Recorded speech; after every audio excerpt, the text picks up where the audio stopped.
Bonjour à toutes et à tous et bienvenue sur votre émission dominicale Week Eco. C'est l'un des secteurs vitaux du développement qui présente de nombreuses défaillances depuis plusieurs années. Manque de moyens, corruption, rançonnement, autant de mots qui minent le secteur hospitalier et qui laissent parfois les Béninois dans le stress à la première maladie. Le mal est profond et le gouvernement a engagé depuis bientôt 5 ans des réformes pour garantir des soins de santé de qualité aux populations. Des réformes dont la toute dernière est la création d'un corps de gestionnaires d'hôpitaux. Cela suffit-il pour garantir des soins de santé de qualité dans les centres de santé aujourd'hui?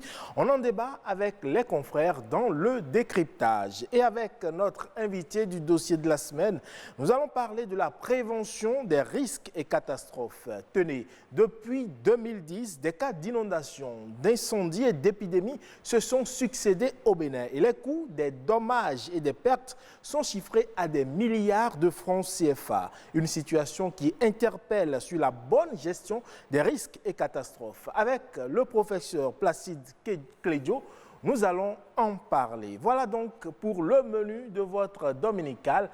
Mais avant les échanges, on marque le premier arrêt, c'est le mini-journal.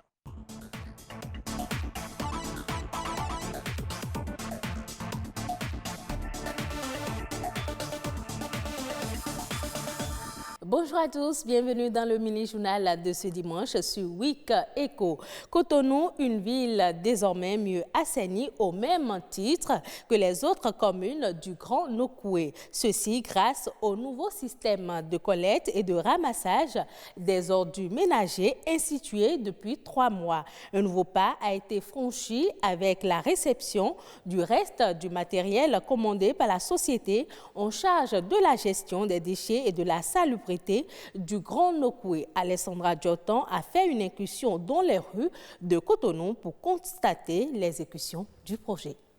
Des berges lagunaires propres et dégagées. Plus d'ordures déversées au niveau de dépotoirs sauvages ou jetées dans les bas-fonds par les structures de collecte. La composante salubrité du projet de modernisation et de gestion des déchets solides dans le Grand Nokoué apporte une révolution dans le secteur. Vous allez voir qu'il y a une dizaine de baumes qui circulent sur les grandes artères. Puis, systématiquement, aujourd'hui, les déchets qui sont ramassés dans les maisons ne restent plus dans les quartiers, ne restent plus dans les villes. À l'œuvre sur le terrain, une équipe coordonnée de main de maître par le directeur opérationnel adjoint qui explique. Le premier maillon, c'est la pré-collecte. La pré-collecte, c'est le déplacement des déchets, des ménages, en tout cas des producteurs, vers les points de regroupement. À partir de ces points de regroupement commence la collecte des déchets, la collecte et le transfert. Et à partir de ce centre de transfert, nous convoyons les déchets vers les lieux d'enfouissement technique. Le centre d'enfouissement technique se trouve soit à 54 km de Cotonou à Tacon, soit à 35 km de Cotonou à Ouessé dans la commune de Ouida. Quartier Fidrosset, un dimanche matin. Ferdinand Davy, superviseur de zone, et son équipe est surpris travaillant d'arrache-pied pour débarrasser les ménages des ordures. Le boulot, c'est 7 jours sur 7. Les ordures sont ramassées régulièrement et c'est plus propre qu'avant comparé à ceux qu'on payait. C'est une très belle méthode parce que ça émane de l'innovation, ça émane de l'ingéniosité. C'est très bien, nous saluons le gouvernement pour cet effort qu'il fait. Tous les ménages sur le territoire ciblé ne jouissent cependant pas encore des avantages du projet. C'est le cas, par exemple, dans cette zone du quartier Agla. Comme les connecteurs des ordures ne viennent pas régulièrement, moi je me suis abonné à un gars du quartier et il vient me vider ça à tout moment. Quand il finit de collectionner les ordures chez nous, il va vider ça dans les bas-fonds. La fois dernière, ils sont venus, mais ils sont passés juste dans l'avant. Parce que les ordures étaient beaucoup, on a creusé un grand trou là, on a ramassé les ordures dedans. Ce que nous déplorons au fait, c'est le fait qu'on n'ait pas affecté des camions de ramassage dans notre zone. Le superviseur de zone se défend. Normalement, on ne devrait pas passer dans les rues pour ramasser auprès des ménages. Donc c'est compte tenu des plaintes et compte tenu de la situation de la saison pluvieuse, qu'on a mis à disposition les baumes qui ne passent que les dimanches. La satisfaction de tous les ménages n'est plus qu'une question de temps, assure le directeur opérationnel adjoint de la SGDS. En milieu professionnel, nombreux sont ces agents qui s'exposent au froid jusqu'à une température de moins de 15 degrés. Cette situation peut avoir des risques plus ou moins graves sur la santé des salariés. Quelles sont les conséquences d'une exposition prolongée au froid? Élément de réponse dans ce reportage. Moins 31 degrés Celsius à l'intérieur de cette chambre froide et 30 degrés à l'extérieur. Charles brave le froid pressant de cette chambre froide pour répondre aux commandes des clients. Il y entre pour chercher le poisson et ressort quelques minutes après. Au début, c'est un peu difficile, c'est-à-dire quoi? On a peur d'y entrer, mais avec le temps, quand on s'adapte à ça, même sans les tenues, on rentre facilement.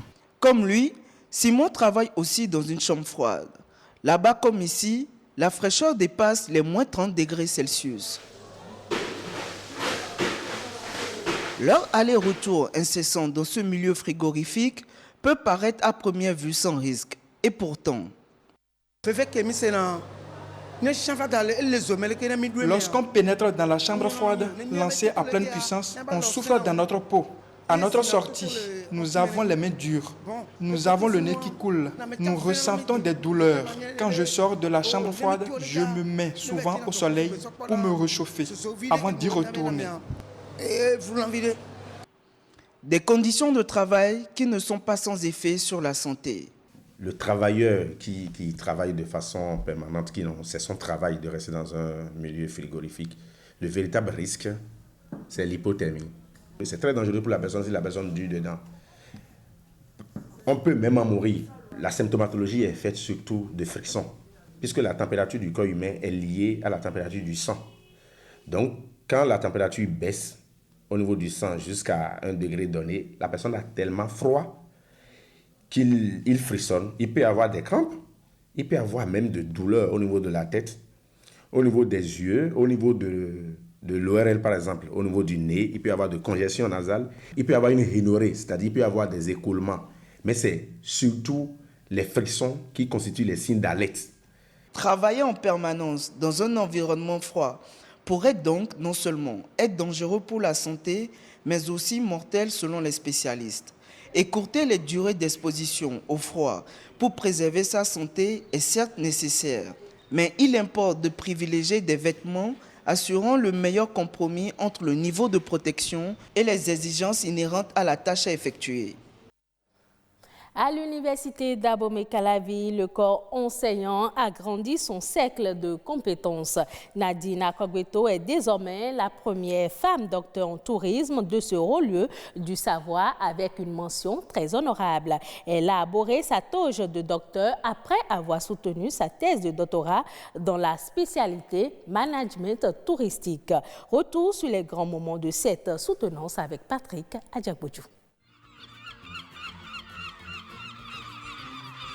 Ces chiffres font rêver l'Afrique, qui veut désormais s'appuyer sur le tourisme comme l'un des secteurs clés pour booster son développement. 10% du PIB mondial, 7% du commerce international et 30% des exportations de services. Voilà ce que représente le poids du secteur touristique dans l'économie africaine en 2018, d'après le Conseil mondial du tourisme.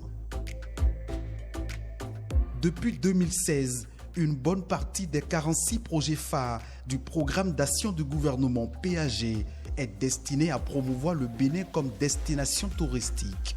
Le tourisme, c'est un secteur d'avenir. Qui s'intègre dans ce secteur va pouvoir réussir parce que le Bénin a tout ce qu'il faut pour l'épanouissement de ce secteur.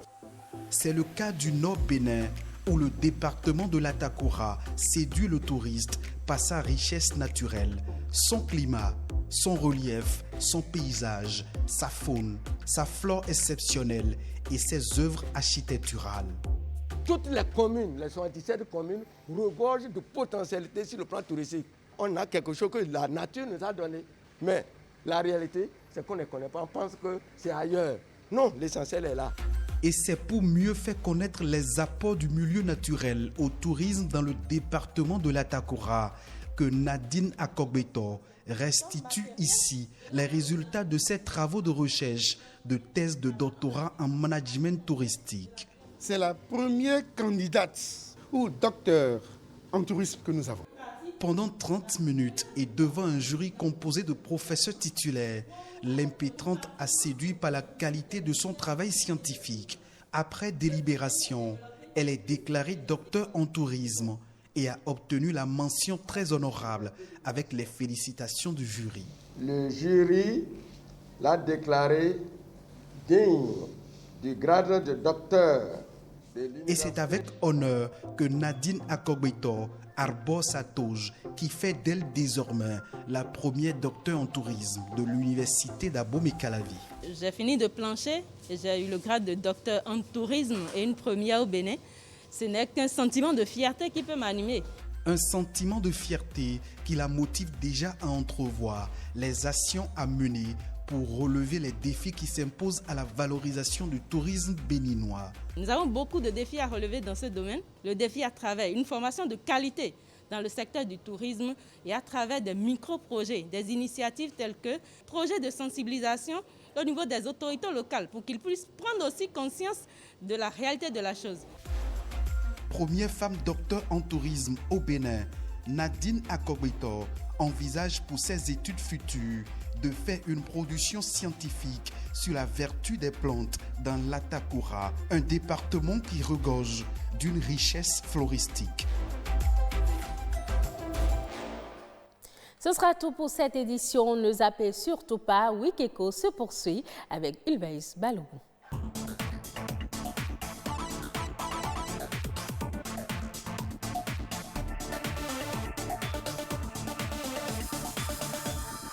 Merci à vous, Nadège Omolade Sani. Et on poursuit Week Eco ici avec la revue de presse économique, une présentation de Patrick Adjabodjou. Le secteur de la microfinance au Bénin sera bientôt professionnalisé. C'est l'un des objectifs phares du gouvernement dans ses prévisions budgétaires contenues dans le document d'orientation de la politique de l'État pour le compte de l'année 2021. L'information a été publiée par l'Économiste dans sa parution du jeudi 15 octobre 2020. Le journal écrit « Développement des activités économiques vers la professionnalisation du secteur de la microfinance ». Selon le journal, un document va bientôt exister en vue de favoriser l'accès aux services financiers à tous. Un document qui va aussi faciliter l'accès des systèmes financiers décentralisés SFD au marché des capitaux, de professionnaliser le secteur de la microfinance et d'adopter des mesures fiscales incitatives pour l'implantation des SFD en milieu rural.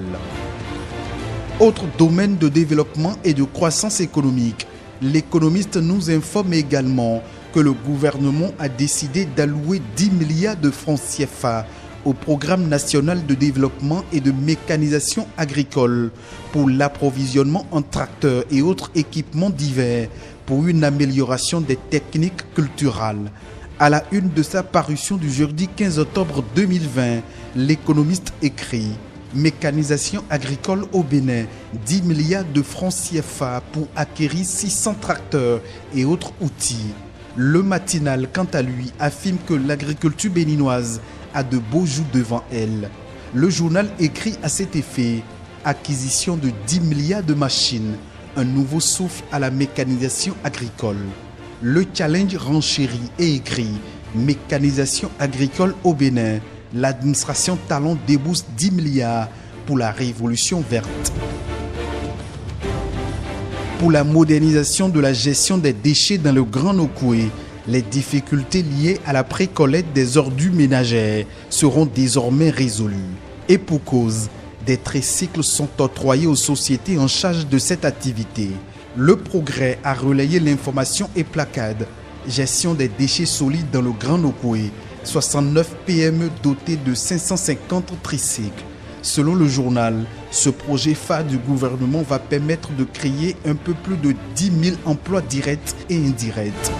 Nord-Sud Quotidien et Fraternité ont aussi publié l'information. Le journal de Ménantin y voit dans le projet de ramassage des ordures dans le Grand Nokoué une belle opportunité de faire place à l'hygiène et au tri des ordures à la source. À ce propos, il écrit en manchette « Ramassage des ordures dans le Grand Nokoué. Modernité doit rimer avec éco-citoyenneté ». Pêle-mêle, lancement de la TNT au Bénin.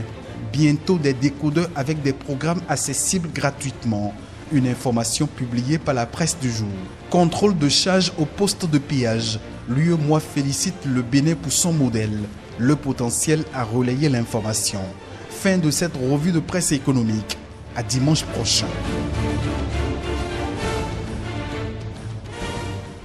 Et sans plus tarder donc, on installe le plateau décryptage.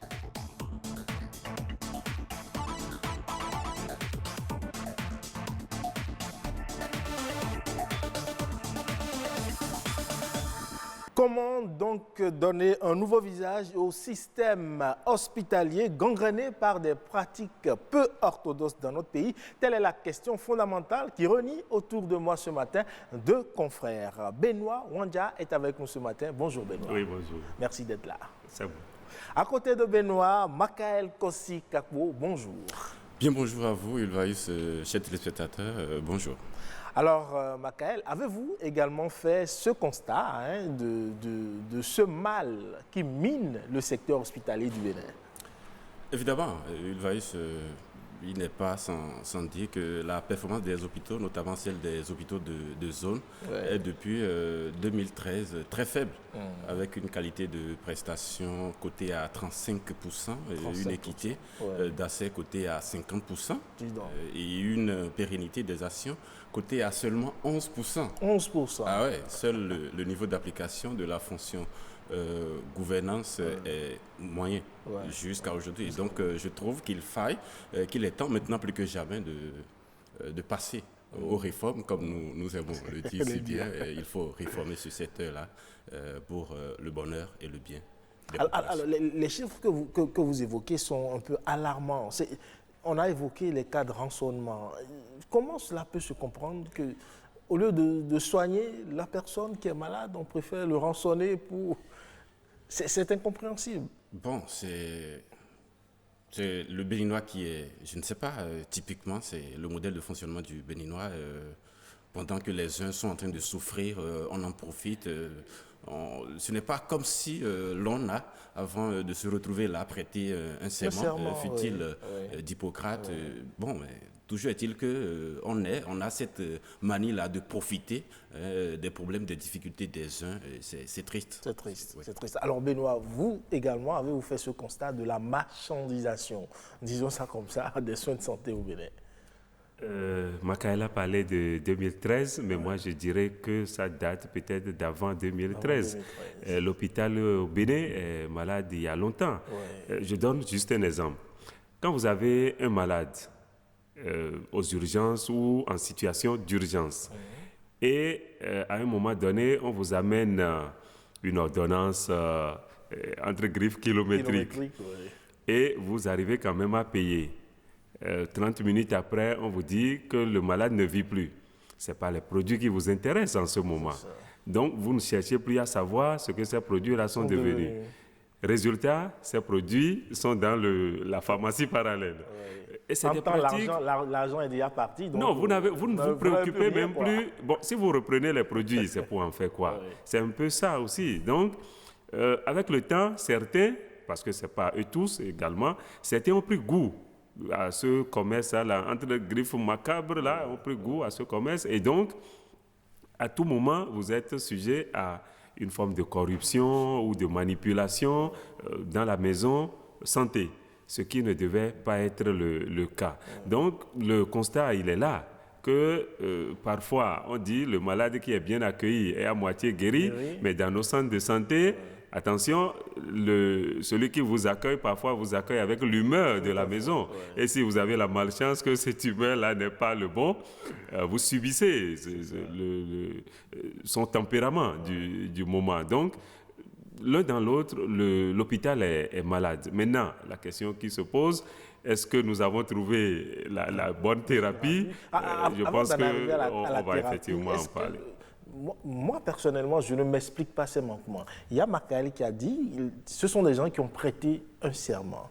Comment comprendre qu'on puisse prêter un serment aussi grand, avec tout le sacerdoce qu'il y a autour, et qu'on puisse s'adonner à des manquements aussi graves? La vie humaine n'a donc plus de sens pour les personnels de santé. Oui, en situation d'apprenant, je ne sais pas si les enseignants dans les écoles de santé, les enseignants mettent suffisamment l'accent sur ce que c'est qu'un serment. Si le serment est comme un processus, c'est-à-dire que j'ai fini d'apprendre, je dois prêter serment, un peu comme on fait une soutenance, et donc après la prestation de serment, je deviens médecin ou je deviens infirmier, je deviens sage-femme. Et si on prend le serment comme le processus, il faut passer par là simplement. On peut même en arriver à banaliser ce serment sans savoir qu'on l'a banalisé. Mais si on prend le serment comme une forme de pacte qui vous donne une sorte d'obligation par rapport à quelqu'un, on ne vient pas à l'hôpital pour, comme on va dans un hôtel. Hein. Donc, quelqu'un qui ne se sent pas bien dans sa peau, qui est déjà affaibli par la maladie, qui peut peut-être avoir du mal à décrire ce qu'il sent. Mais quand vous l'accueillez déjà avec la mine serrée, vous lui posez des questions, vous lui criez dessus, vous le désarçonnez. Vous lui dites même d'aller payer d'abord les frais de consultation avant qu'on ne puisse même on peut même le dire, mais il y a toujours la manière de le dire. Donc, quand cette personne-là est accueillie déjà avec une forme d'hostilité, le mal peut même s'aggraver. Donc, quand on prend ce serment-là comme un processus, à la limite, on ne se reproche même pas de violer ce serment parce que, ce fut une étape qui a été franchie. Nous sommes dans la profession, nous sommes payés et donc, on peut se permettre tout. Moi, sur ce plan précis, je souhaiterais que chacun, ceux qui veulent devenir agents de santé et ceux qui y sont déjà, que chacun puisse peut-être reprendre ce serment-là et peser chaque mot pour voir un peu ce que ça voudra dire. Ce n'est pas pour rien, on ne prête pas serment, par exemple, pour devenir journaliste. Non. Il y a certaines professions, on ne prête pas serment. Mais si on a jugé utile, si Hippocrate, à un moment donné, a dit, mais il faudrait quand même pouvoir dire ci et ça avant de devenir médecin, c'est certainement qu'il a fait des constats en son temps. Donc, je souhaiterais vraiment que chacun puisse revoir les mots utilisés dans ce serment-là et qu'il puisse... Pour mieux en appréhender tout le sens. Oui, tout à fait. Alors, Makaël, est-ce qu'on, face à ces problèmes-là, est-ce qu'on peut dire que la gouvernance publique a échoué? Nous sommes devant le fait accompli. Et la gouvernance publique a certes échoué, et c'est dû à un tas de choses, comme le disait il y a quelques minutes Benoît. Je crois qu'il faut d'abord revoir tout le sens que l'on donne à ce serment-là. C'est vrai que je ne vais pas attaquer le système de formation des agents de santé, mais je voudrais plutôt, et là, pas attaquer non plus, mais demander qu'on revoie un peu le cycle de recrutement des agents de santé. Personnellement, moi, je me pose beaucoup de questions. Sur quelle base? Et je me demande, voilà, comment est-ce que l'on les recrute? Est-ce que... Toujours est-il que... Il y a quelque chose qui cloche. Et je crois que c'est là. C'est là. Ce n'est pas comme si dans les facultés... Est-ce que peut-être aussi ce n'est pas parce qu'ils ne sont pas bien rémunérés qu'ils se sentent parfois obligés de délaisser les patients, de leur soutirer de l'argent parce qu'en retour, ils estiment qu'ils font un travail énorme mais qu'ils ne sont pas payés comme cela se doit? Je crois qu'aujourd'hui au Bénin, les agents de santé, ceux qui sont dans le corps de la santé, ils sont quand même à l'abri du besoin.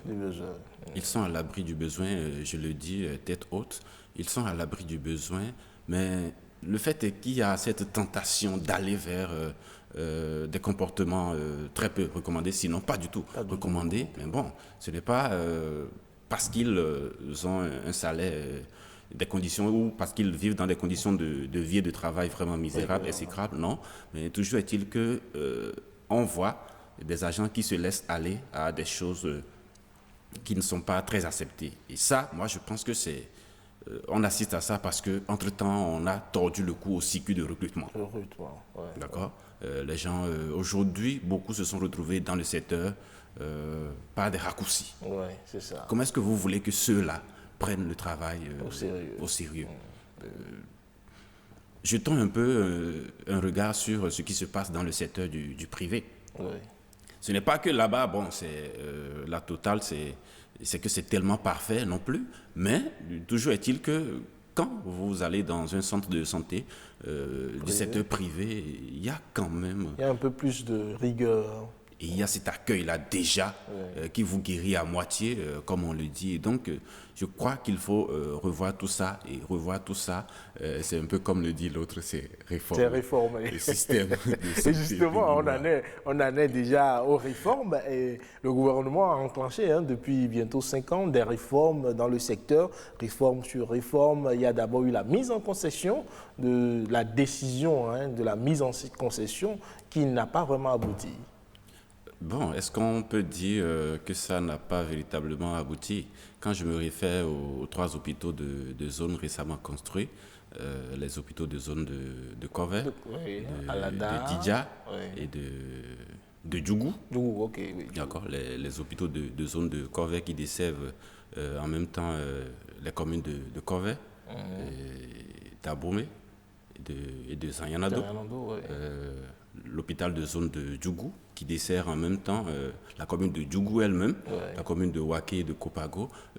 Je crois avec le soutien des partenaires techniques et financiers, le gouvernement a quand même pu construire ces hôpitaux-là qui aujourd'hui sont des hôpitaux de référence.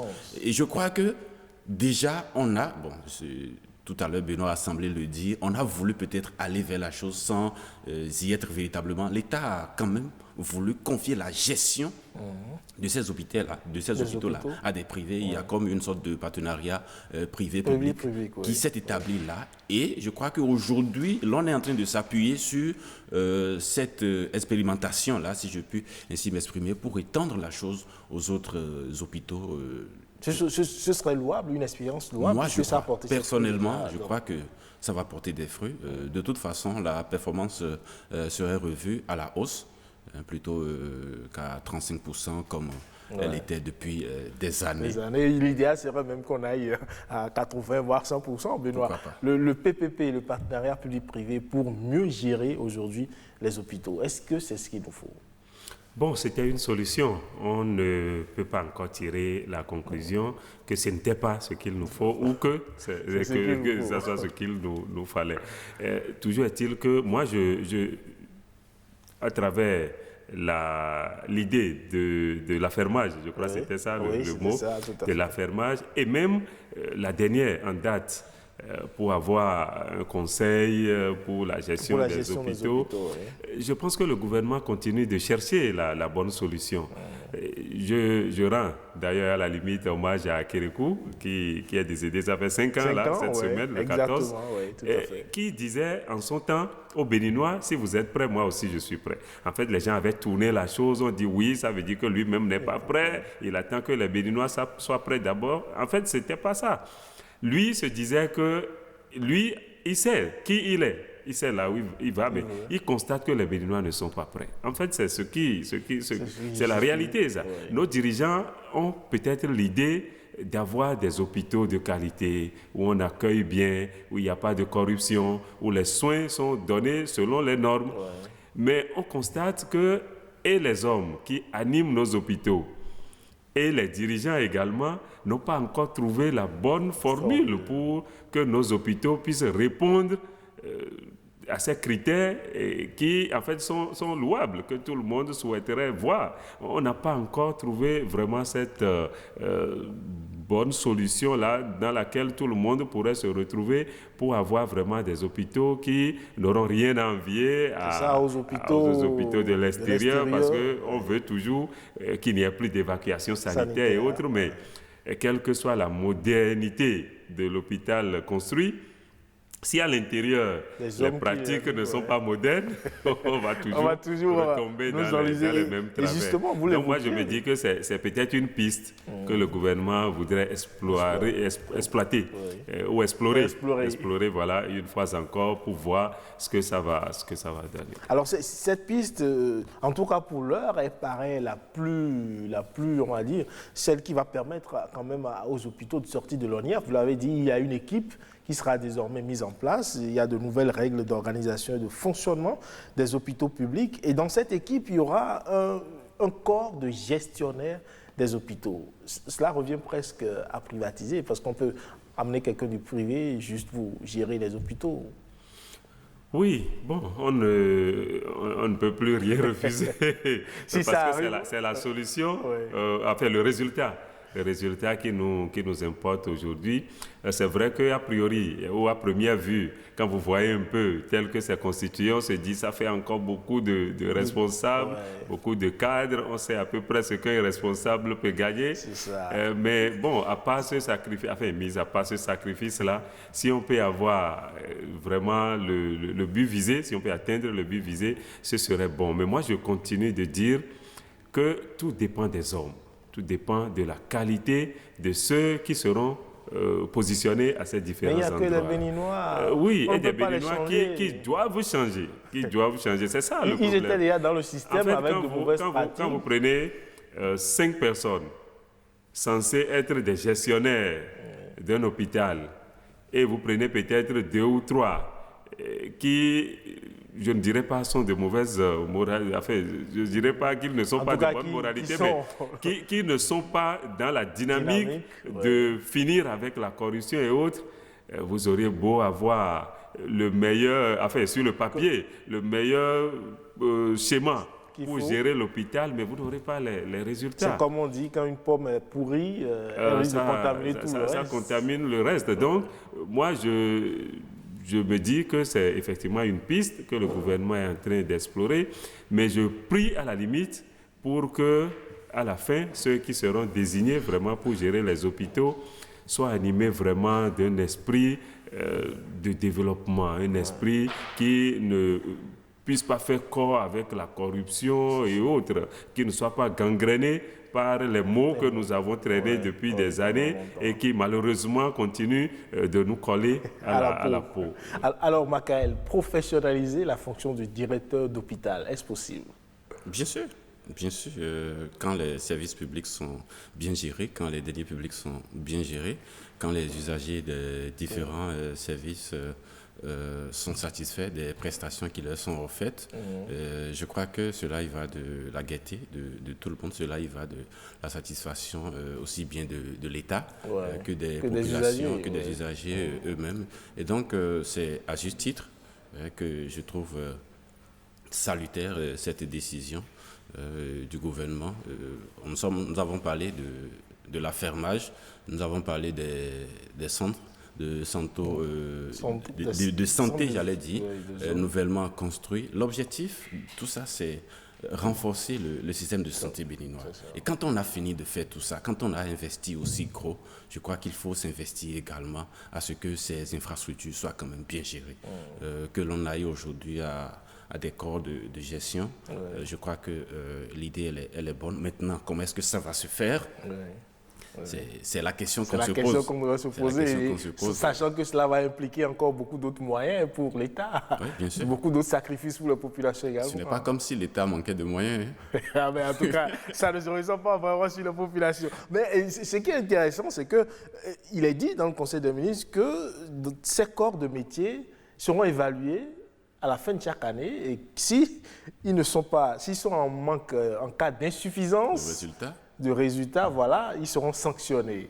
Cela, c'est comme un cahier de charges qu'on va leur faire signer, ça va les obliger à... Et là, dans ce cas, c'est la façon de gérer les hommes ne sera plus vraiment pareille. Non, c'est sûr, le mode de gestion ne sera plus pareil, mais dans l'ascension, qu'est-ce qu'il y a de nouveau? Qu'on décharge un responsable parce qu'entre-temps, il a fait montre de mauvaise gestion parce qu'il a géré avec autant de légèreté qu'on les décharge tout simplement. Bon, d'accord. Ça pourrait aller plus loin. Ça peut s'entendre de bonne oreille. Maintenant, bon, quand c'est des malversations, bon, je crois qu'on a encore des instances pour la chose aujourd'hui. Oui, chaque fois qu'on doit en arriver à la cohésion pour faire marcher le béninois, on peut le dire comme ça, moi ça me désole un peu. Ce n'est pas forcément quand on va mettre devant, après 1 an, vous serez évalué, si ce n'est pas bon, on vous renvoie un peu comme ça. Si c'est avec ça que les gens seront obligés de bien faire, c'est qu'il y a un problème quelque part. Donc c'est pour ça que je dis, je ne sais pas quelle forme l'évaluation va prendre, mais moi je dis la meilleure évaluation au-delà de la gestion financière, où c'est peut-être une régie qui va venir pour dire, bon, comment vous avez géré les fonds. La meilleure évaluation, c'est les patients qui peuvent dire, oui, tel hôpital, franchement, quand j'y suis allé, j'ai été accueilli, j'ai eu les soins, et ainsi de suite, c'est des gens impeccables et autres. C'est la meilleure évaluation. Vous pouvez avoir votre caisse pleine, vous pouvez avoir un rendement au niveau de l'administration selon les normes au point, mais si les patients ne se retrouvent pas dans ce qui est fait dans l'hôpital, moi je considère que la réforme n'a pas abouti. Donc c'est pour ça que je dis, au-delà du corps, de la professionnalisation des gestionnaires d'hôpitaux, au-delà de la loi qui va les astreindre à bien faire, ça c'est la loi, moi je souhaiterais que chacun puisse intégrer en lui-même que l'hôpital n'est pas comme les autres centres. L'hôpital, on ne vient pas en souriant, à moins qu'on soit agent de l'ôpital, c'est différent, mais un simple citoyen ne ferait pas une promenade de santé à l'hôpital, où il est malade, où il vient assister un malade. Donc, ce n'est pas un endroit où on rit aux éclats. Donc, pour permettre à ces patients-là d'être un peu, de ressentir une petite joie, la joie d'être bien accueilli, la joie d'être bien soigné. Déjà à 25-30%. 50%. C'est 50% avant que le médicament ne vienne. Si on peut atteindre cet objectif-là, ce serait déjà moi, je peux chanter Alléluia.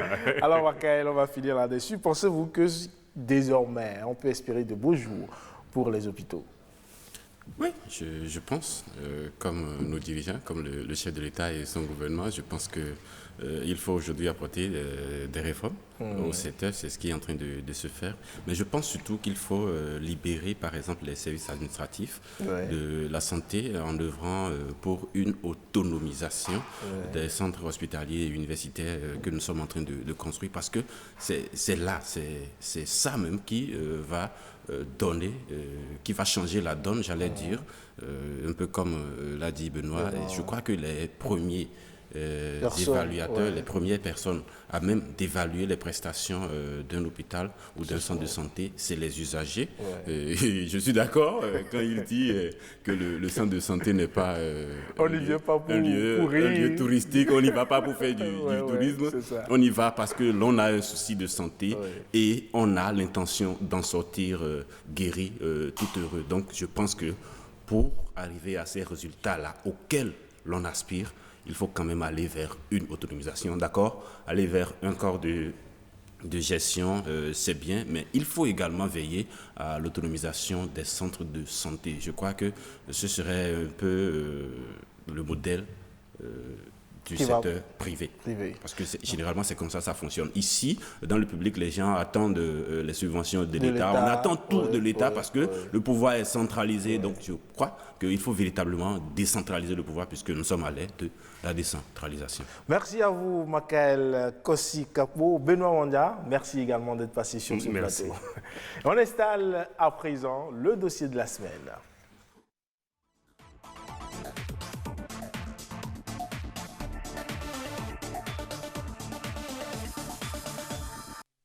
Et vous le savez, le Bénin, à l'instar de beaucoup d'autres pays de la sous-région, n'est pas épargné par les risques naturels, notamment les inondations, l'érosion côtière, les épidémies ou encore les incendies.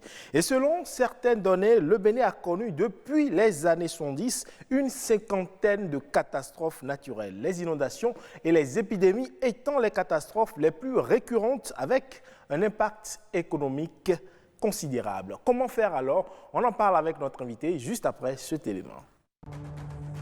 De nos jours, les tsunamis tuent des milliers de personnes, les séismes détruisent les villes et les ouragans dévastent le paysage entraînant des réfugiés, sans oublier les inondations. On parle de catastrophe naturelle lorsqu'il y a un événement naturel qui cause des dégâts importants de perte en vie humaine, dont les dégâts dépassent la capacité d'adaptation des populations. Des dégâts inestimables et de graves perturbations du fonctionnement normal de la société et des populations. Les catastrophes naturelles résultent de l'interaction de plusieurs phénomènes naturels. Au Bénin, les catastrophes naturelles qui sévissent plus, c'est l'inondation, la sécheresse, il y a les tempêtes, il y a l'érosion côtière.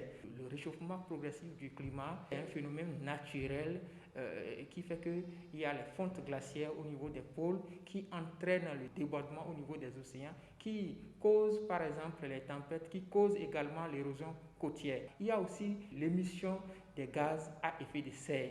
Ces émissions-là aussi constituent à la fonte glaciaire au niveau des pôles qui en réalité amplifient sur les territoires le phénomène des catastrophes naturelles. Depuis 2001, 8416 catastrophes naturelles ont été enregistrées dans le monde. Celles-ci ont fait plus d'1 million de victimes avec une perte de 1262 millions de dollars, soit plus de 694 milliards de francs CFA comme dommage sur le plan économique. La seule solution qui s'impose à l'humanité pour contrer ces fléaux naturels reste la prévention et une prévention de base. La grande population de demain, les jeunes de demain, les ministres de demain, c'est les enfants que nous avons aujourd'hui. Il faut commencer par éduquer les petits-enfants déjà à l'école de base sur la prévention des catastrophes naturelles, les méthodes de sauvetage. Il faut éduquer suffisamment sur ça. Vous allez aujourd'hui en Japon, on éduque les enfants comment se sauver quand il y a des événements vraiment dramatiques qui arrivent à l'improviste. Des curricula de formation qui serviront de base pour la sensibilisation, ce qui constitue alors une approche de bonne gouvernance des risques de catastrophes. Et voilà, la question de la prévention et de la gestion des catastrophes au Bénin est au menu ce dimanche avec notre invité, le professeur Placide Clédio, climatologue, enseignant-chercheur à l'Université d'Abomey-Calavi. Bonjour professeur. Bonjour. Merci d'être là. Merci bien. À côté, pour conduire cet entretien, Rodrigue Babaguito. Loïs Balogun, bonjour. Mesdames, Messieurs, ravi de vous avoir encore sur ce plateau. Eh bien, jamais l'urgence de réduire les risques nouveaux ou existants de catastrophes n'a été aussi cruciale pour atteindre le programme de développement durable à l'horizon 2030. La réduction des risques de catastrophes est aujourd'hui au cœur même des problèmes les plus pressants du monde. Professeur Placide Clédio, on en parle avec vous. Alors visiblement, le continent africain, comme le reste du monde, vit aujourd'hui de grands bouleversements dus pas seulement à la Covid-19, mais aussi aux catastrophes naturelles. Tout à fait. Les catastrophes naturelles, enfin, ces catastrophes-là sont résumées tout à la base des changements climatiques. Tout ce qu'on peut avoir comme catastrophe naturelle, la base, c'est les changements climatiques. Donc, les changements climatiques. C'est le climat qui entraîne pour la plupart ces grands catastrophes que nous avons là. Mais dans ce cas, ce ne sont plus des catastrophes naturelles. C'est naturel. Si le climat est naturel. Ah d'accord, okay. Je comprends. Le climat est naturel. Donc, parce qu'en dehors du climat, vous avez les séismes par exemple. Oui. Tout ceci, si on fouille bien, la base est toujours commune. Les séismes, en fait, lorsque vous les avez au niveau de notre continent, on n'arrive pas tellement ces cas-là. Si vous avez, puis je prends le cas du séisme, oui. L'Afrique occidentale est en situation isostatique c'est-à-dire au niveau de l'Afrique occidentale, la plaque sur laquelle l'Afrique s'est reposée, la plaque épouse les mêmes contours que la forme de l'Afrique.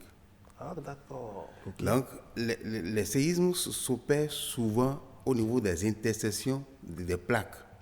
Okay. Donc, lorsque deux plaques se rencontrent, c'est là où il y a la rencontre que le séisme se produit. Le cas du Japon, le Japon est situé sur 3 plaques, l'intersection de 3 plaques. Donc, c'est fréquent.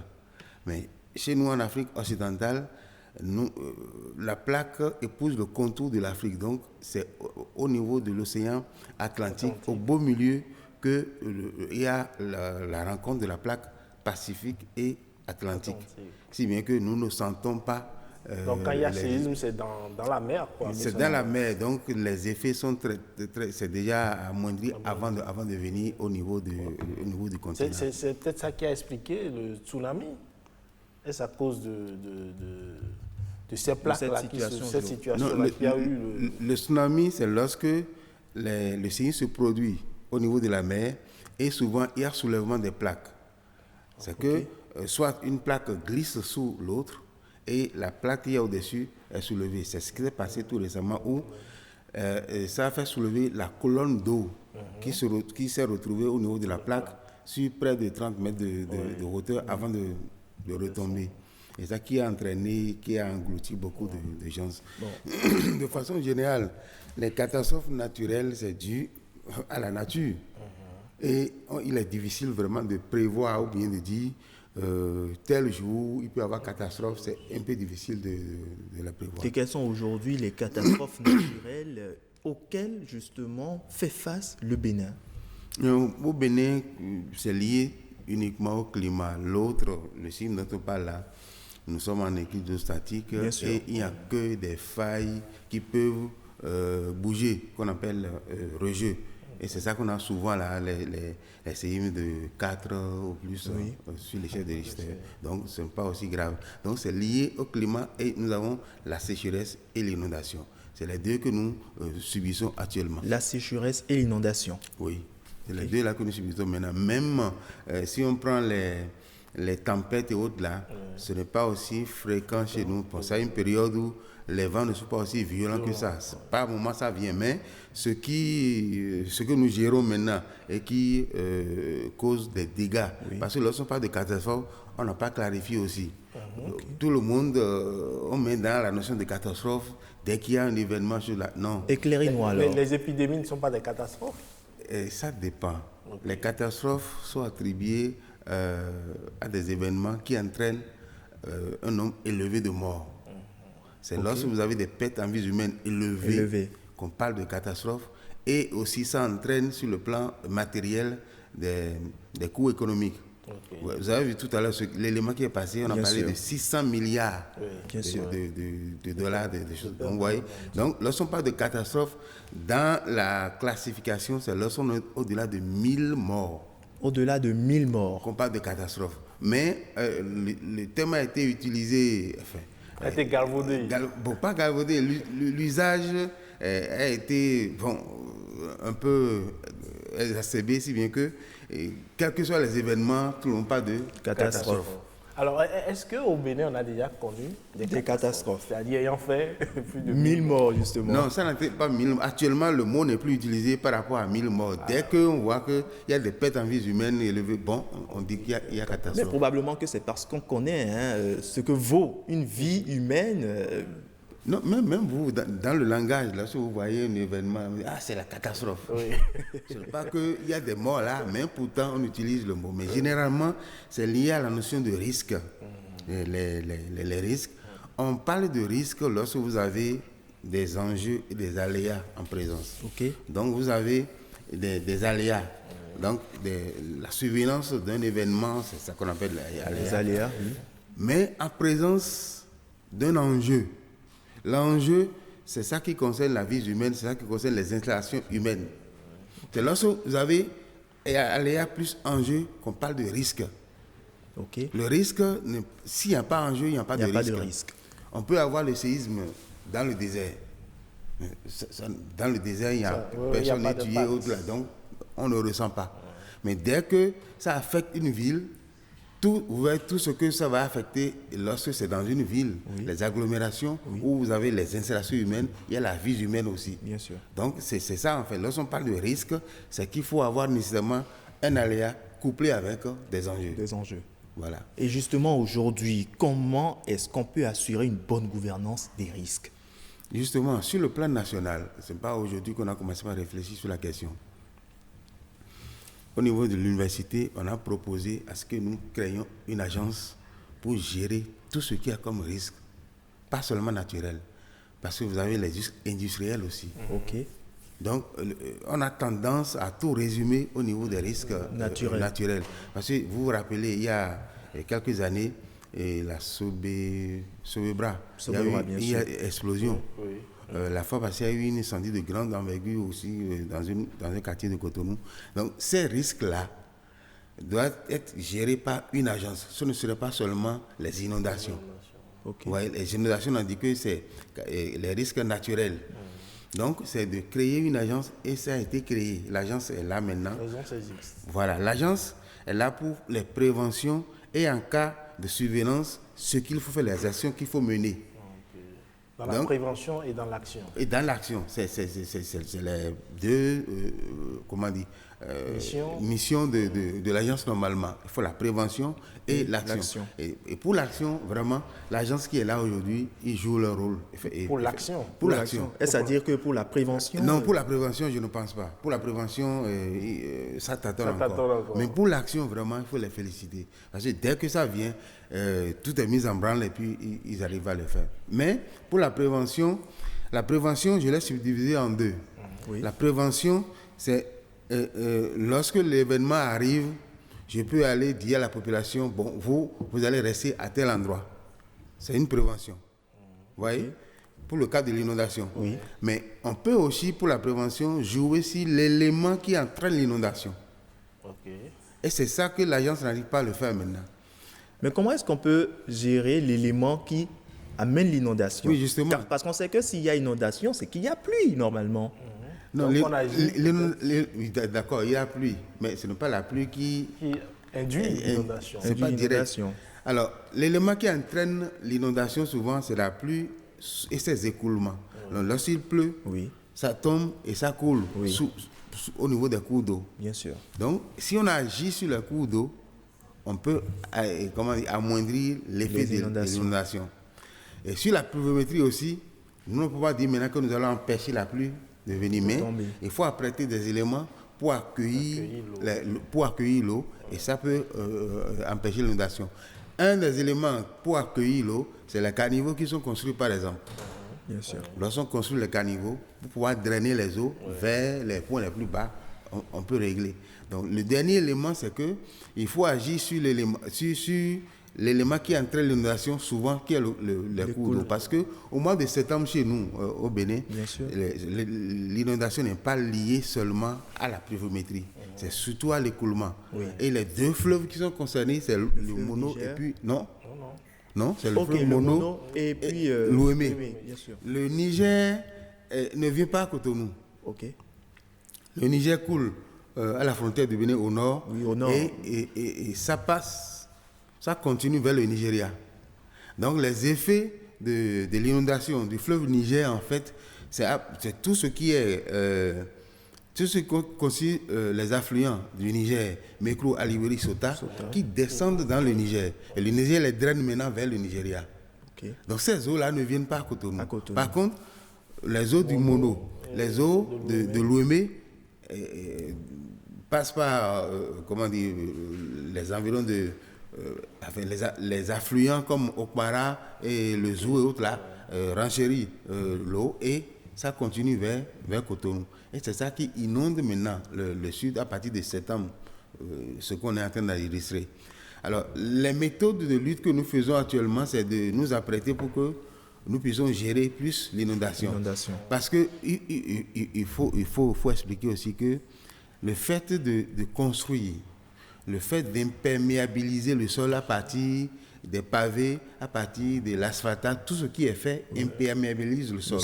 Donc ça veut dire que le ruissellement va augmenter. Donc on essaie de construire les caniveaux pour recueillir pour recueillir l'eau. Même si ces caniveaux ne coulent pas, si la densification de ces caniveaux peut retenir l'eau avant qu'il y ait une autre pluie. Voilà, avant qu'une autre pluie n'arrive, ça va donner le temps au sol vraiment d'absorber.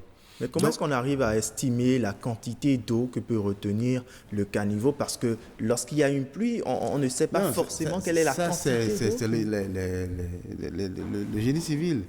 C'est les ingénieurs génie civil qui font ce calcul-là, le dimensionnement des caniveaux.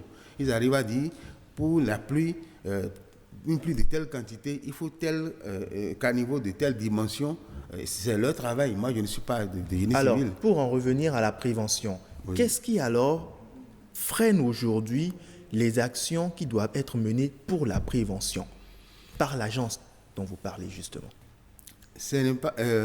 Je vous ai dit que les actions, lorsque l'événement survient, automatiquement, ils arrivent à le faire. Oui. Maintenant, les préventions, justement. Pourquoi est-ce qu'ils n'arrivent pas encore aujourd'hui à gérer les préventions autant qu'ils arrivent à gérer les actions? Non, pardon, au niveau des préventions, je dirais qu'il y a 2 niveaux. Oui. La prévention, elle dit là où la population va rester, ils le font. Ok. Mais maintenant, je dis, c'est agir sur le système même.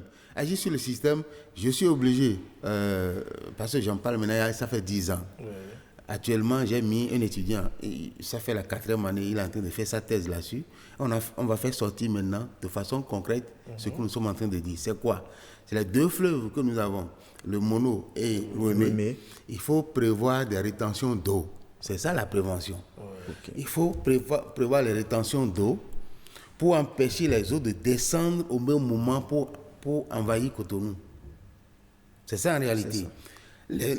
Lorsqu'il pleut au nord, à partir de juin, juillet et autres, les eaux mettent 2 mois pour descendre.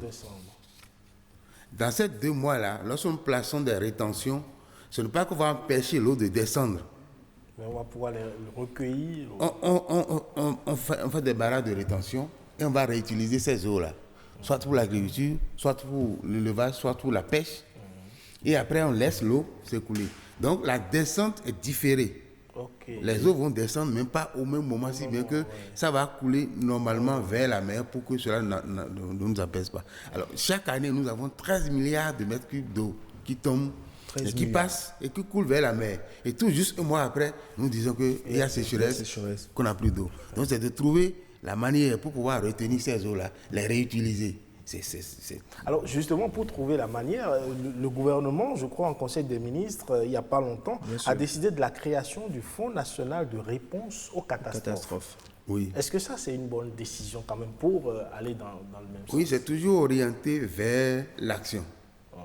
Toujours vers l'action, pas la prévention. Le fonds dont tu parles, la menace, tu donnes le montant, tu vas voir que c'est un peu ridicule. On peut utiliser ce fonds-là pour construire les rétentions d'eau. Ce n'est pas évident, c'est un peu cher.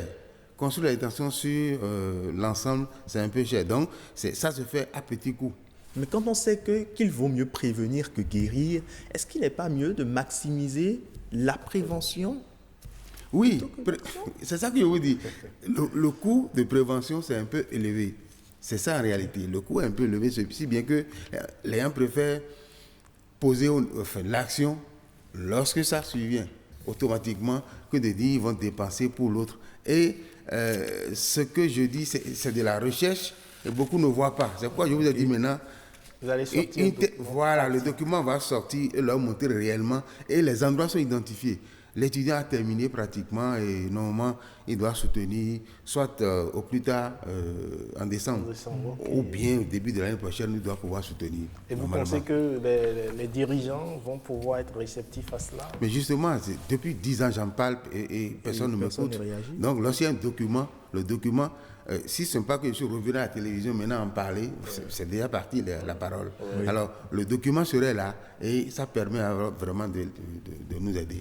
Eh bien, Placide Clédio, on n'a qu'à espérer que les résultats que vous aurez à formuler dans le document puissent vraiment être écoutés des autorités et que les catastrophes naturelles soient au mieux gérées pour cette année, au mois de juin, les inondations n'étaient pas liées au cours d'eau, mais c'était la pluviométrie. Mais la chance que nous avons, pour le cas que j'ai géré sur le campus et à l'Églita, au niveau de l'ITA, c'est parce qu'on a installé une station pluviométrique sur le campus.